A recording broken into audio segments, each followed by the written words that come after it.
Numbers chapter 10, the silver trumpets. The Lord spoke to Moses further, saying, make 2 trumpets of silver. You shall make them of hammered work. You shall use them to summon the congregation to have the camps move out.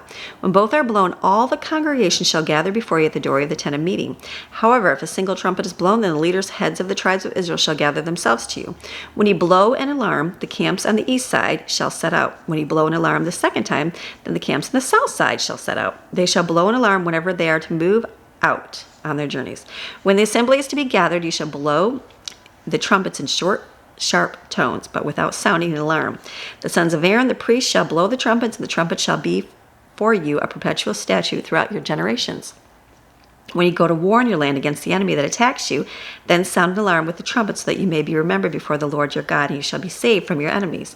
Also in the day of rejoicing, in your appointed feast, and at the beginning of your months, you shall sound the trumpets over your burnt offerings and over the sanctuary of your peace offerings, and they shall be as a reminder of you before your God. I am the Lord your God.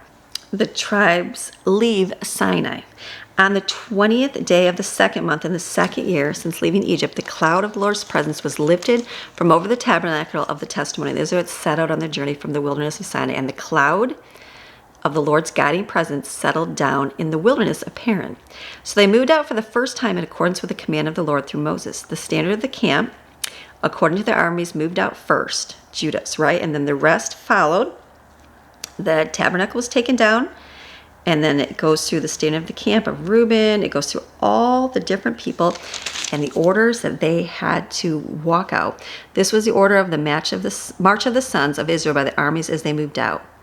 Then Moses said to Hobab, the son of Reuel, the Midianite, Moses' father-in-law, we are going to the place of which the Lord said, I will give to you. Come with us, and we will be good to you, for the Lord has promised good things concerning Israel. But Hobab, Moses' brother-in-law, said to him, I will not go. I won't go. I will return to my own land, to my family. Then Moses said, please do not leave us, for you know how we are to camp in the wilderness, and you will serve as eyes for us as we make our trek through the desert. But if you go with us, it shall be that whatever good the Lord does for us, we will do the same for you. So they set out for the mountain of the Lord, Sinai, 3 days' journey, and the ark of the covenant of the Lord went in front of them during the 3 days' journey to seek out a resting place for them. The cloud of the Lord was over them by day when they set out from the camp. But whenever the ark set out, Moses said, rise up, O Lord. Let your enemies be scattered, and let those who hate you flee before you. And when the ark rested, Moses said, return, O Lord, to the myriad, the many thousands of Israel.